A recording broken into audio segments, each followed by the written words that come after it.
Hey, everybody, welcome to the Insufferable Bastards podcast. My name is Carlos Danger for the purposes of this broadcast, and I'm joined, as always, by my lifelong friend, Mr. Brian Spears. How are you, Brian? Hello, hello. So, yeah, I do hear myself coming from somewhere, so this is already a disaster. I don't know where that's coming from. Are you getting double feedback I or do no? not hear any double feedback. No. Oh, we're going the way of Stuttering John here. But anyway, I wanted to stop in real quick and just talk about some stuff going on. Maybe play a clip from Shuli. The Shuli Show, Brian. I know we've talked about Shuli in the past, and you have said, well, I'm not a fan. I'm not a fan. I'm telling you, he has been knocking it out of the park with this Uncle Rico show stuff. He has been doing live streams. He did one last night. Today is Saturday, September 17th, where he had Mike Morris on, Bob Levy, and they just talk about, they play clips from Stuttering John that they get from Dabblers Anonymous, a Reddit group. And it's been really, really funny, I gotta say. I know. I have my aversion to Shuli. I never liked him on the show. I know I should give him another chance. Also, I get, yeah. Well, I mean, I guess, it's sometimes I feel like it's beating a dead horse when it comes to the Stuttering John stuff. Oh, see, Because now here's the thing. I can't get enough of it, and there's a big portion, I think, of the internet still that can't go get back enough of it. Because whoever's doing it, they're flooding YouTube with old content again from the old Stern shows. Yep. And I probably watch it 3 times a year. Is Stuttering John evicting Ganji and Grillo from his apartment? I can literally listen to that every day, and I can listen to there was another one where they were like they all goofing on Gary. I can listen to that all the time. So I've been going actually back and listening to these because I will pop into some of the other ones where they just show clips of them, because I think I stumbled across some Kumiya stuff where they were making fun of him. Yes. And again, it's all very funny. And it's, again, I think I'm like, why doesn't Stuttering John just go back into that turtle shell? Because he looks like a turtle to me now. Well, like, just Stuttering John, or I'm sorry, Shuli, I think it was just last night, he played a clip of Stuttering John watching himself in the old days, and he's busting Gary's chops for having to clean up dog poop. Whereas Stuttering John is like, I get my wife to do that. And it was a young Stuttering John. It's like watching a different person. So one thing, because I always thought that was hilarious when it aired back in the day, but it's really sad to see like sort of what he's become. Yes. This sort of pseudo political commentator who is just all over the place. Going back to, it was actually kind of sad to watch. Although, Shuli's I think he's a good comedian. He makes it funny. So, and of course, who are these podcasts are like the godfather of the whole Stuttering John genre. And maybe I'll give Who Are These Podcasts, which, by the way, have the best theme song. Like, It's very catchy because I'm always singing it to my nephew. Yeah, now I have it in my. Oh wait, we have one clip from. Right, no, go ahead. You're singing it to your nephew. What? But that's my thing. I'll almost give them more respect of bashing John, only because, listen, I know I just never liked Shuli. Shuli was like the one all right. I never understood. Want Shuli to like this, for God's sakes. Well, I want him to like it too. So maybe he'll change my mind. All right. Speaking of people you don't want to hang out with, I happened to stumble across this really show on YouTube called Insufferable Bastards. Yeah, that's Carl. He mini bash this one. So anyway, I was interested to learn from Shuli's side what led to the beef between him and John. Like, what's the what's the villain origin story here? Okay. Because I was sort of like, I know I had it from Stuttering John's side because I was pretty much actively listening to him when he was bashing. When he was doing Shuli that like live every week. I don't know if it was live. It might have been back in the Royce days when he was actually in a studio. But you know what I mean? Like when it was happening. That's what I meant by live. Like it was like happening weekly. You know what I mean? Yeah, it was in the months or however the lead up to when he confronted Shuli when the Stern show was in California. He got that, So it was all around the time where like John had gotten the Marcy tape or the Howard Stern speaking to the staff's tape and all that. So, and from my recollection, Stuttering John was sort of strongly insinuating or leading you to believe, or at least led me to believe, that Shuli was a mole. I don't think, right? I mean, I thought he was the mole. Based on what? On what Stuttering John was saying. Stuttering John never said that, but and I haven't gone back and listened to these broadcasts, but that was the impression that I had. Shuli from that was time. always close to guys that were on the show that then became like non gratis on, like, you know, they basically left the show. They were no longer on the show, but Shuli still had relationships. A lot of them comics, but mainly Bob Levy. You know, like he still had that. Like at one point, Bob Levy's he's one of those guys never mentioned on the air anymore. That's Levy's having a whole like third act of his career. Well, third act means final act, but he's like back, and he's got probably a more loyal following than ever, and he's more being himself. Well, we're going on a tangent. He's not just the butt of everybody's jokes anymore. Him and Kevin Brennan together are. I see they're doing a lot of shows together. Yeah, the two of them together are very funny, I gotta say. So anyway, in this clip from the Uncle Rico show from a couple of days ago, Shuli goes into the backstory, and he sort of implies that, Stuttering John was implying that he was a mole and how that could create problems for him professionally. Yes. So let me see if I can share the screen there. All right, bear with me 1 second. All right, talk while I do this, God damn it.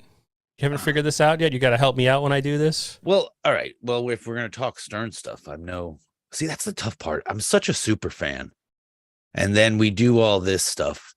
And I totally agree with all of it. But then it's like, he comes back from a hiatus, if you will.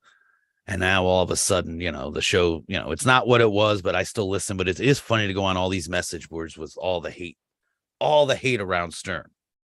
Yeah. And that's almost the nature now of... You mean message boards? You mean like what? Facebook or Reddit? Or I've never been on Reddit. So I mean like the Facebook like fan pages, which are not fan pages. You know what I mean? Yeah. But it's like I don't know. It's sort of human nature. Like so it does get. I listened to Stuttering John. I liked his early versions of the podcast. I still go on all of it. I look at all of it. I look at all the negative stuff, and I still listen to the show daily. All right, so here we go, and I apologize in advance if there's cursing, which there undoubtedly is. And it was just, this is from a while back when he used to do this show with this woman Monique. You can hear it, I assume, right? Yeah. And this was a thing he was doing back then where he was claiming that we would talk like we were friends, right? Mm-hmm. And somebody sent me this video, and then I was like, oh, I forgot all about this, because he made this threat and he never,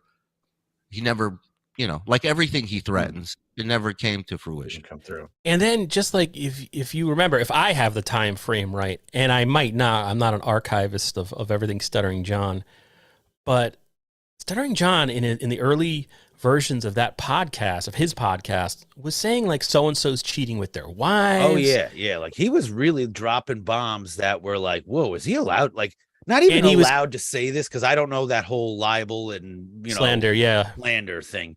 But what I mean is, these were people like he once knew.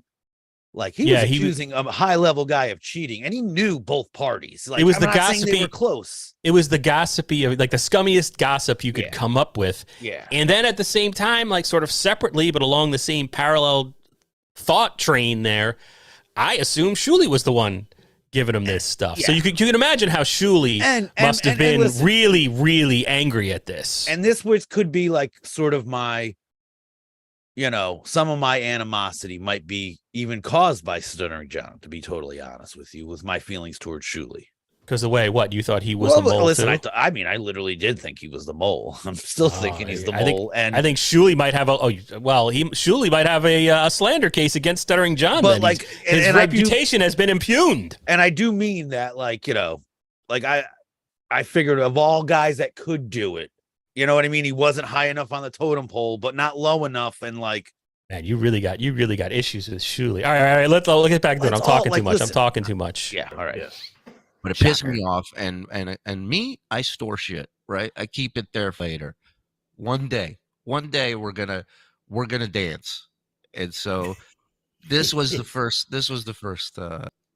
They got me going. Like Gary's busy calling all these. By the way, this is him complaining that nobody from the show will do his show.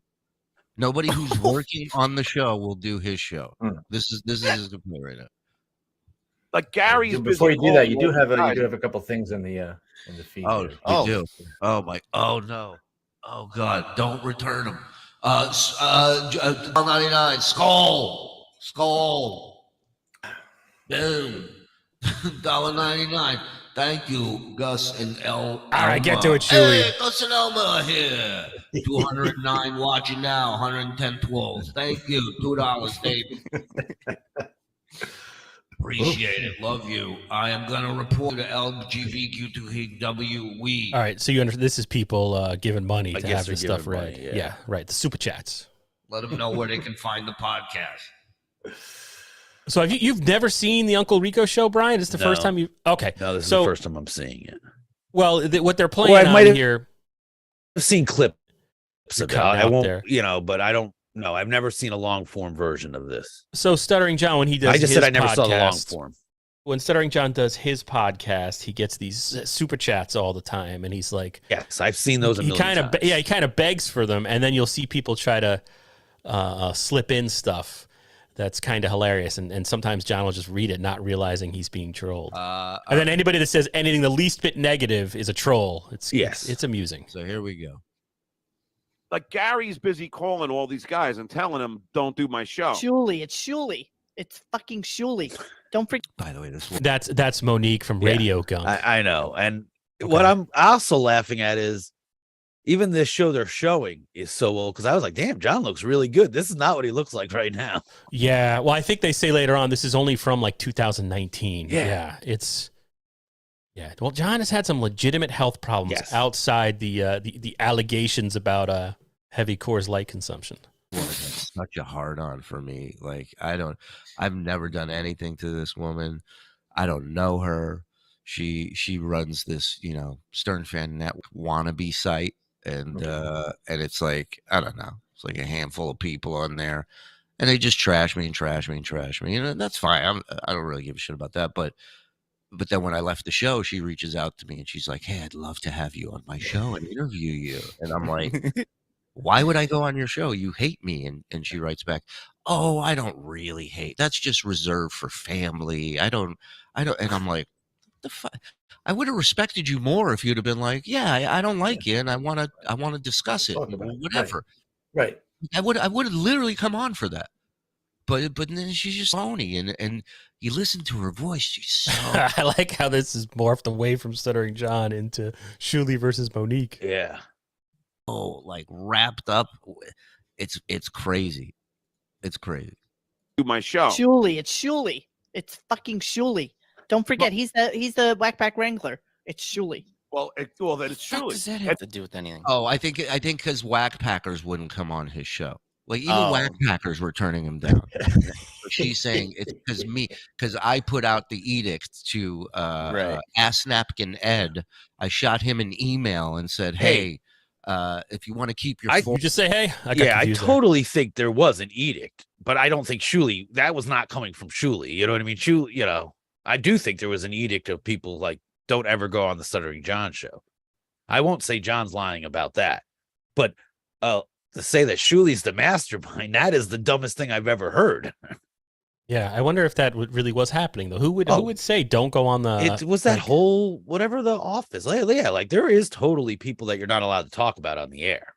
Right, yeah, but I mean, like, why would they care? I mean, I haven't listened to Stern forever. Does he still have Ass Napkin Ed on? Does he have Jeff the Drunk on? Sure, yes, very sparingly, and Okay.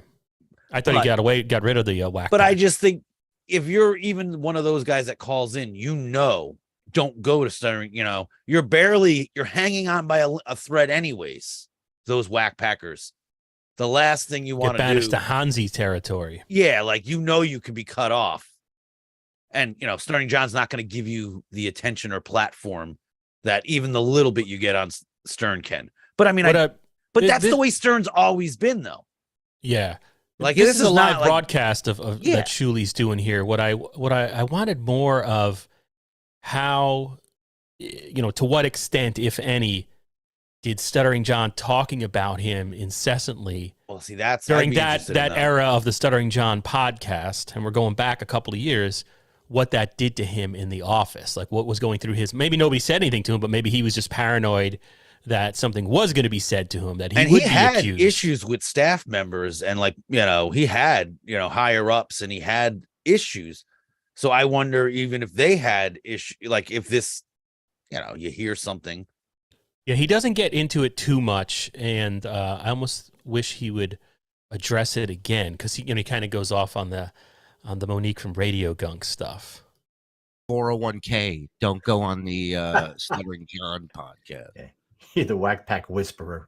Yeah. Hey, that guy is drunk. Don't do a show. Hold on. God damn it. We're missing all the super chat. That might be it. I won't play anymore. I just wanted to play that real quick because I was interested in that. What was the But I do believe that Stuttering John more than, yeah, like it's either that or like Brian, an guy, you know what I mean? Like it was see, now this is the Stuttering John I've been seeing a lot of. Okay, yeah, this has been played everywhere. I mean, this is from 4 months ago, as you can see there, assuming that gets carried over the internet. But it's from the Dabblers Anonymous subreddit on Reddit by a guy named Chico Ruizing. When I was in high school, I had a Stuttering John t-shirt. That's how much I love this guy. Right. And I think Who Are These Podcasts covered this months and months ago, but Shuli also covered this. He played this video, and it's just, I think it's just John eating. If I grab the right one, pulled. Like, this is really a show. Sorry.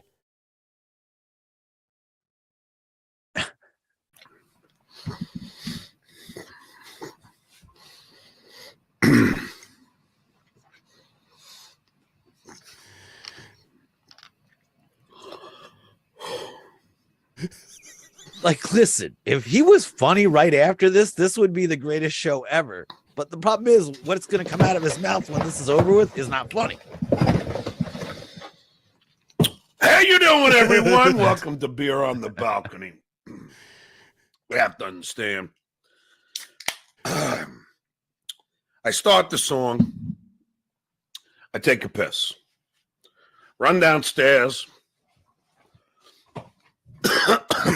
I'm like half a ham sandwich. I wolf it down. And it just blows my mind that Stuttering John is on the same level of production and running into even more issues than we are. We're on the same level of atrociousness here, but this guy was the co-host of the Tonight Show for a very short time. It is insane. That? He was cool back in the day. He just got, I mean, I can't say anything, but I'm starting to look like Stuttering John. Well, it, like looking at that, it's like, all right, I got to start working out. Right, yeah, and if I stand up, healthy. I'm morbidly obese. I have 8 chins. There's a reason it's so dark in here. So there is a part of me that very much identifies with Stuttering John. But I'm not sure, like, why would you put yourself? I guess everything that's said about this video has already been said, funnier and more insightful than I can say. So I'm just going to let it play for the next 10 seconds. Because I haven't eaten. And I need energy. Again, if that was his whole show, it would be genius. Like, yeah. See, here's the thing about anyone that has left the Stern Show and that does a broadcast. I mean, yes, the Stern Show has went down or has changed so drastically. It's no longer the show. It's not. Yeah, it's a 180 from what it was. Yeah. But even the guys that leave, like, they aren't doing better. Like, it's like, listen, this is not a great show. It could be funny as hell, but it's not a great show. So, and I just love that anyone that leaves seems to go out there and talk, they're free. They can say what they want, but their content isn't as great. And Stuttering John being the leader, being the guy that, like, Stuttering John, just shut up. You could have been a legend for the rest of your life. Like, well, one thing that Shuli's always mentioning how, and I guess like Kumia mentioned it at length the other day when he was talking about Stuttering John, or maybe it was a couple of weeks ago with Kevin Brennan. And they were remarking about how, I'm getting all my sources confused. Maybe it was Shuli and Levy last night. I don't know. Apologize in advance. But how Stuttering John could somehow monetize all this discussion that's happening about him. Like the point being, like, he's the only one not making money off this. And I don't even know how you would do that. But it's a fascinating thought. I'm not sure how he could sort of change this trajectory. Is that the word? You probably could the funny thing is he goes on, like, I'm pretty sure we could get Stuttering John. You'd have to pay him. But that's what I'm saying. We could get him. Well, all those anybody, other shows, he'll- like, he goes on everything now. Does he? Yeah, he's on dude, he's on, like, dude, have you seen the one from one of the dudes from the Jersey Shore's brother or like, it's some weird looking dude. He was been on that guy's show. But like that's really the only one times. but I think I think that guy's paying him. Well, I'm not saying that's not the case. I've seen him with the Monique. I've seen him even his stuff. Like, he just like on the balcony, man. He's out on a balcony, you know, like Well, that's a green screen. He's just in his apartment. It's just like, that's what I find so funny is the guy, you know, if you listen to old school, you know, this guy had $1 million homes, you know what I mean? And now he's in a condo on a balcony. Like, I think it's hilarious. He's the guy that could have probably went somewhere. He's just, I don't know, either bitter or he's just such a fallen, such a beaten man that he's not funny anymore. And I need energy. All right, so there's Stuttering John. Yeah, it's kind of sad. I'm going to pour one out for Stuttering John later. So the other thing, anyway, I just wanted to quickly go through that because I was like an internet troll, like living in, I was like an incel last night. I was online for so long. Because yesterday, September 16th, Friday, was the start of the CT Horror Fest. You know, that started right up, and that was pretty cool. I went up there for an hour with my son. Yeah, it was good. I had a good time. Like, we got there. This is the first time this show has been 2 days, right? So it's in Naugatuck, Connecticut, which is, I don't know even how to describe where it is. It's off Route 8, sort of, near Waterbury. I guess it's near Waterbury, if anybody knows where that is. So it's the first 2-day show for this thing. I mean, Brian and I have been going to horror conventions since 1990. Brian probably more consistently than I, because I took off some time. But we've petered out. We're just not going, you know, we're both 48. I have 2 kids. I mean, my daughter just came down here. I was thinking, like, Stuttering John problems. My daughter just came down here, and because she sees I have the microphone on, and what is weird daddy doing? Wants a phone. But anyway, I don't know where I was going with that. So, like, conventions for us used to be, you know, like, Brian and I are not sports fans. We don't hunt. You know, I don't care about the Super Bowl. But we would get together and have a lost weekend at these horror conventions, whether it was Fangoria in New York City, Monster Mania, Chiller back in the day. Yeah. And listen, I mean, my new favorite show was, and, you know, I'm not going to disparage anything, but I love the Connecticut show. The 2-day event kind of hurt me because there was no way I could have been there yesterday.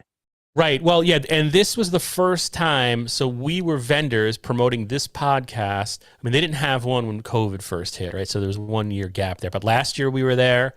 And then the previous 2 conventions before that, were we eventing? At least 2 or 3, man. At least 2 or 3. Because we were at Ice Rink. We were at the Dawn of the Dead weird building. We weren't vendors at that. We weren't vendors at that, I don't think. So maybe I have that. I think maybe this would have been our 3rd year. I don't know. But anyway, this was the first time I went to a convention in a long time, because we used to go to Monster Mania, and when our former co-host, tri-host, however you call it, he would be a vendor. Yeah. So, like, we spent a lot of time being vendors or vendor related. And this was the first time I just showed up at a convention, you know, with my son. So it wasn't about bringing, you know, 69 beers in there or going to the bar or anything like that. And it was a nice experience, you know, and I got there 15 minutes before the place opened, and that parking lot was completely full. Okay. So that's nice to hear. You know, yeah, it was definitely, it wasn't crowded though. Cause then we just, you know, we went to there's the Mr. Beast burger. It's a Friendly's. You can buy a Mr. Beast burger there, but you can't eat it inside. They wouldn't let me eat the Mr. Beast burger in the restaurant. So we had to go eat in the parking lot of this convention center. Convention center is not the proper word, because it's a municipal building. It's like, the city can't wait building? To sell this thing. They can't wait to unload it because it's an old money eater. It's a dump. So anyway, we get there at 4:00. I think there's going to be a line. We got right in. So even though the parking lot was full and there was a line for a little bit, it didn't feel like you weren't wall to wall, which can be annoying. Like, which can be annoying, especially when you're first getting there. Yeah, you want to look at stuff, and you feel like if you stop to look at posters and go through the box, you're blocking a lane, and a fire marshal's going to, shoot you in the back of the head or something. So You know, my son, it was really the first time he's been to a horror convention. He's in 7th grade. Like I brought him when he was like 5 to the very first. Like this is where he can know. He knows what he's looking at. Yeah, he's taking stuff in and he's like getting the references and stuff like that. So he's become more of a movie lover, or at least watching way more stuff now and more attuned. He's much more aware of what everything is, and it kind of blew him away. He was like, "Holy cow, there's so much stuff here." So he ended up. I just realized I never put any of this on social media. That's the whole reason I had my other pages open. But anyway, so it's just me and you. He ended up getting a couple of T-shirts, and there was the same guy, Brian. You know the T-shirt guy who's got like, he's an older dude now. He's got jet black hair. Yeah, like he looks like one of the Beatles mop tart. Yeah. Yeah. Yes. So he's there because he hasn't been done. That's his. I think maybe his first year at that show. He's been at every other show. I think we saw him last year because I remember talking to him and saying to him last year. Yeah, I remember saying to him, like, dude, you've been at these conventions since as long as since 1990. Yeah. He's like, yeah, that's right. This guy's been, so it was something to have my son, who's now 11, buying a T-shirt from a guy I bought T-shirts from when I was 14. I was going to say, well, you weren't much older than your son. You know what I mean? If at the most 15, I wish I knew the guy's name. I'm such an idiot because I know like last year, or I think it was last year, he like gave me a card and everything like that because I'm like, dude, I love you. And I think, and I could be wrong, but like his T-shirts were more expensive, but they're the old school T-shirts. But they're and there's more of a variety. They're every. He didn't make it in his garage. Like it's like these are like. Also, listen, he has probably 32 T-shirts, but he also has other movies. Whereas you go to a lot of these new ones, it's like whatever the flavor of the month is. This guy, you could buy a Shaft T-shirt from him. You can get the Warriors. And I think this, I assume one of the differences, he's not the artist making the T-shirts, where a lot of other people are sending, they're making sort of unauthorized, it's a reference to a horror movie, but they're selling it for half price because their overhead must be less than what he is. But anyway, I just made it a point to support this guy because even though you can get those T-shirts online anywhere. Yes. I mean, they literally sell them in Walmart nowadays. Like it used to be horror T-shirts were like, you had to go to a convention. That's what I have to say. I used to be a T-shirt guy, and now it's like I don't feel as like, man, I used to be like the only one with that like a T-shirt. It's one of the reasons I watch I always mention him, Def Noodles. Def Noodles, the famous stand-up comedian out there in California. He's like this young, sexy dude, or I guess he's like 37. But he's always wearing like a Led Zeppelin shirt. You know what I mean? I'm like, this guy doesn't, and it's I don't know where it's all like worn as if it's the original. So I'm like, that guy's probably paying $500 for a shirt that, was just around when we were kids. And that's what bothers me, because now everyone has those cool, like it's cool to have the vintage like shirt now, the T-shirt, right. like And the type of shirts this guy was selling, those old fashioned where it takes up the whole chest, those aren't even like cool anymore. You know what I mean? Like, so you got to get the more avant-garde handmade shirt that somebody just has a reference to a movie. That's the whole thing that's in, where it's like you have to get it, which is part of that like geek comic book culture, which I've said many times is destroying society. Well, you're the one that loves God and Thunder, man. I made a friend watch the Russell Crowe scene. I just said, dude, just watch this. This is atrocious. What's weird about that is just that they get Thor naked, and it gets highly like, why it gets weird. Why is this movie getting so weird? Like sexually creepy. It's like all of a sudden this movie's getting perverted. It's just not what I expected. I didn't necessarily, it was like, oh, okay, that's interesting, but it was just bizarre. But you can listen to that episode too, right? That's up there right now. That was released. We released that yesterday. Yeah, so you can turn this off and go there. The only other thing I'll say about like the horror convention. I have a daughter who's in 3rd grade and just a huge Stranger Things fan. So as now like transitioning from, the drunk hooligan that used to go to horror conventions. Now you got to look stuff for your kids. For the scene. And now I'm like searching out stuff for my daughter, Stranger Things specifically. And there was no 11. There was no Max. It was just, the 2 female characters, or even the other one, Ethan Hawke's daughter, whose name escapes me, Maya or something like that. I don't know what her name is on the show or in real life, but nothing. It was all dude-centric. Oh, it's God. all, I mean, maybe I missed a booth or 2 here, but it was all just was it all Hellfire Eddie Munson. Club? It was all Hellfire Club. Yeah, because I'm seeing like a lot of people post Stranger Things with kids. and it's all of them are wearing the Hellfire shirts.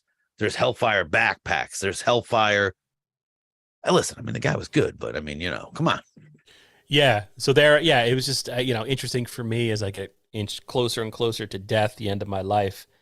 As a guy who went to these things with literally 69 bottles of beer back in the day and would just get blackout drunk in 1992, to now be like, oh, hey, you guys don't have enough female representation at this damn show. Come on. But then again, I'm not saying that.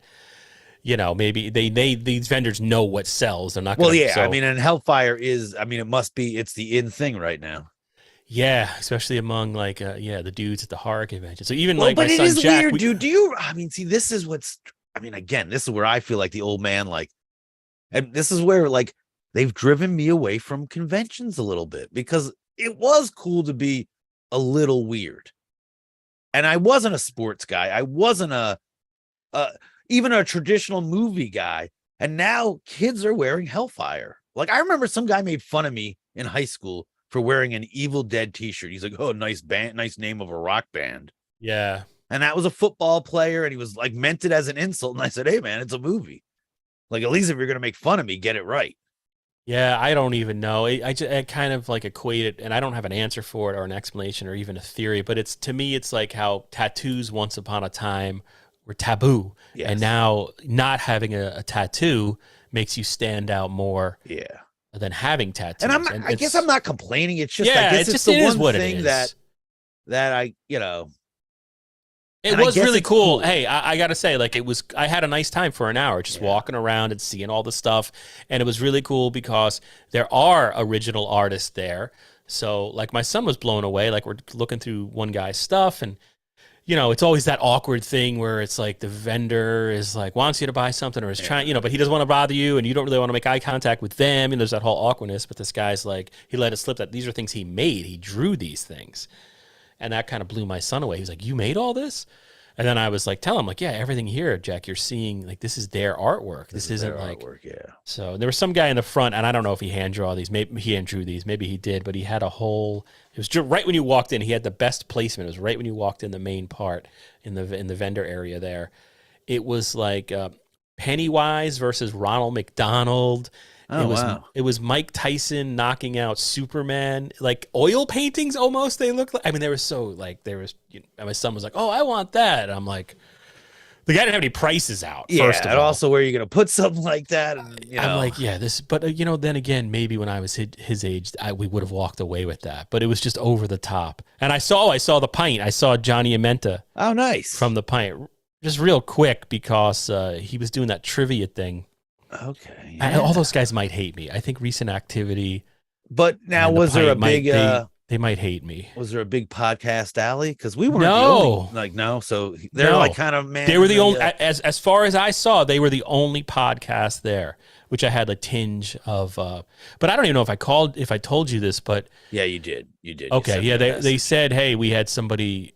We could have gotten a table, but neither of us could commit to both days. Yeah. And that's the thing. It was kind of refreshing, actually. I got to be honest with you, to just go there, just to go and leave. And I don't mean it in a mean way, but then to be able to leave, right? Well, you know what I mean. It was a little grueling last year, and also because we're not selling anything. We're not trying to make a profit. Well, that's the other thing. We're not making any money. And we were just there to promote the podcast, and that's really something. And we still made a weekend of it, so we're still getting a hotel room. Yeah, we still traveling together. There's still no hotels in the area. Yeah, it's so, not like a party scene. Yeah, but so it was cool to just go there. But hats off to Amenta and Lloyd from the Pint Pop Culture Podcast, because they're there. So they did 2 full days. I've been checking out some of the live stuff happening while I've been painting some stuff. But yeah, I've been, part of me thought, should I take I actually thought about taking my nephew today. Yeah. But I'm sure it's crowded, but it's probably farther it's a good drive for me. So I was and I got a lot of work to do. Yeah, that's so true. I took him 15 over. Minutes. We're talking 15 minutes. He's into some stuff now. So we, we went to there's like a consignment shop here, and when he went and bought his Matchbox, his Pokemon collectibles, and a couple other little things, he got a free video game from the guy. Is he going to be doing an unboxing of this? I watch his YouTube channel. I saw he got some new Hot Wheels. He's got expensive taste in the Hot Wheels. Yeah, he likes those cars from GTA. They're all and they're he like also, Porsches, but tripped out. Yes, and I tell him we would never be friends in high school because I was like, you're the guy who has the car that I would just spit on every day. He's that Fast and Furious cars and all that. Like that's what, yeah. But like, they're once all just like take that, a Toyota and put a weird thing on the, so it's got a loud thing. And I just said, dude, and he gets all like when I say, dude, we would just never be friends. I would hate you. And then he gets all like, and I guess, like I'm trying to be funny. You're hurting his feelings. But then, and that's exactly what he says. He's like, that could really hurt someone's feelings. That's like really mean. And I'm like, but that's sarcasm. And then sometimes we'll be like, are you trying to do sarcasm? I just played Stuttering John Melendez for the heck of it. But yeah. I will say, I have a movie out on Amazon Prime, and even my nephew said he wants to watch it today. I have a movie that I did some effects for called Good Night Mommy, a Naomi Watts movie. Oh yeah, they're pushing that hard. I just saw that on the thing when I signed on this morning. There's a major creature sequence that myself and Jeremy Sellenfriend and Lisa Force did. I'm very I got to sculpt some of the pieces. There's some nice shots of we have a very small portion of the movie, so I don't want to hype it too much. Is it a horror movie? It's definitely a horror movie. It's a remake of a foreign film that for an American audience now, and Amazon Prime, of course, they're releasing it. But it's just been cool because my nephew's I took him to a set a couple weeks ago, so now he's into now he realizes really what I do. Yeah. And was like, oh, can I? So he's been watching a movie or two of mine each weekend. So Brian's a special effects makeup artist, if anybody doesn't know. And although nobody's watching this because I didn't share it anywhere. We didn't share it. All right, so I'm just sorry. Talking. So I mean, but anyways, it was cool because he wants to come over, and I'm telling anyone that when we do share it, hey, we're check out Good Night Mommy. If I could plug one thing, Good Night Mommy on Amazon Prime. Yeah, the only other thing I'll say is I did watch Samaritan, starring Sylvester Stallone. I just couldn't. I believe the director also made Overlord. Oh, really? Yeah, well, oh man, maybe I should check that because I wasn't going to go really into it. No, don't. I mean, don't. I mean, I don't care because not that I loved Overlord, but what I saw of Samaritan, which directed by Julius Avery. He also made... Yeah, Overlord. He directed Overlord.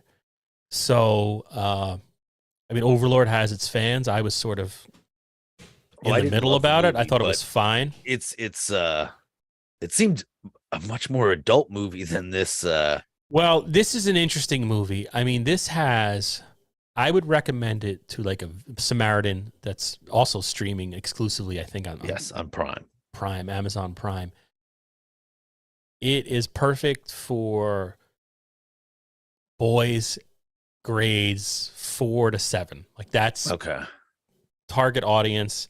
It's their Hannah Montana. It kind of smells like a movie that it reminded me of that Shaq movie. Maybe it was supposed to be a lot more violent.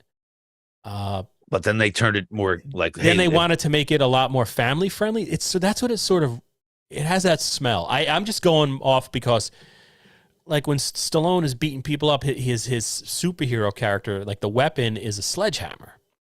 He doesn't have it the whole movie because the whole thing it's like an Unforgiven. It's like he's a superhero, but he's not a superhero. He's retired, or not even retired because of a traumatic event that happened with him and his brother. Because it was the whole thing there was a Samaritan.